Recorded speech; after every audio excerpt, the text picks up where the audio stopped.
shahar ichki ishlar boshlig'i boshqarmasi yo'l harakati xavfsizligi yo'l patrul xizmat brigadasining alohida maxsus batalon ichki safar guruh inspektori Kichkina Achilov Anvar Kamoljonovichman.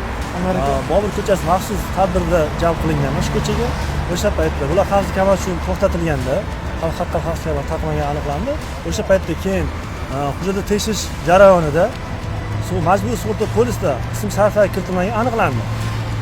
Undan tashqari maxsus planshet orqali tekshirilganda muddat o'tgan jarimalar aniqlandi. Qarzdorligi maxsus ko'rsatiladi. Summasi qancha va qancha vaqt o'tib ketgan? Hozir. Agar o'tmagan bo'lsa, kechiring haydovchini. Insoniylik qiling haydovchini agar o'tmagan bo'lsa. Mana o'tgan yili 16. Qaysi yil o'tgan yil degan nechinchi? 2020-yilmi? 16, 10-oy. Qanday qoidabuzarlik? 128.1. Bu ya'ni bularga nisbatan ma'muriy bayonnoma rasmiylashtirilgan. Nechta? Bir dona. Yana undan keyingisi 18-sentyabr mana shu joriy yil 2021-yil. Sentyabr bo'lsa hozir qaysi oy? Necha kun bo'ldi? 2-dekabr. Sentyabrdagi holatga qancha muddat bo'ldi?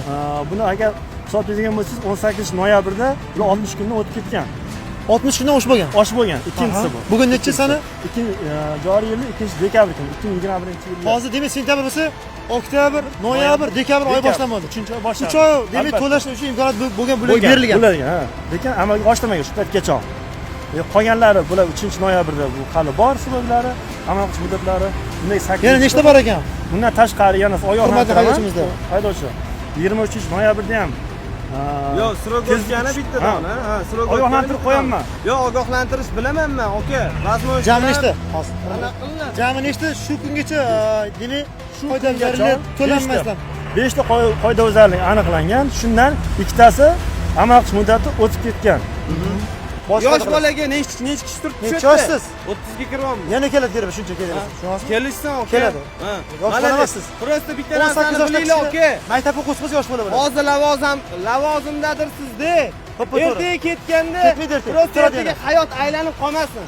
Kim bo'lsa bizning uchastkani chaqirasizlar, to'rasa xodimga nisbatan tazqiq tuzatadi. Shu mana shu gaplarni o'zi bir xodim, bizani ustimizga chiqib sakrab tashlasa bo'ladi. Biz bunaqa gapira olmaymiz. Aka, dokumentlarni yozib olsizmi? Yozing. Kalplar qattiq boshlan. Boshqa tegilgani yo'q, boshqa. Hozir mana hurmatli haydovchiga nima chora ko'rasiz siz tomondan? Siz tomondan nima chora ko'radi haydovchiga? Qarzdorlik. Hozir qarzdorlik bo'yicha 60 kun muddati o'tgan avtolovlar vaqtincha saqlash uchun jarimadan qo'yiladi. Qachonki to'lov amalga oshirilgunga qadar. Hozir to'lovni qilib qo'yishadi. Kech bo'ldi, yo'q, to'lamagansiz. O'sha hozirgi kungacha siz to'lashingiz kerak edi. Mana bu aniqlayapti. Hozir jarimadan borish majbursiz.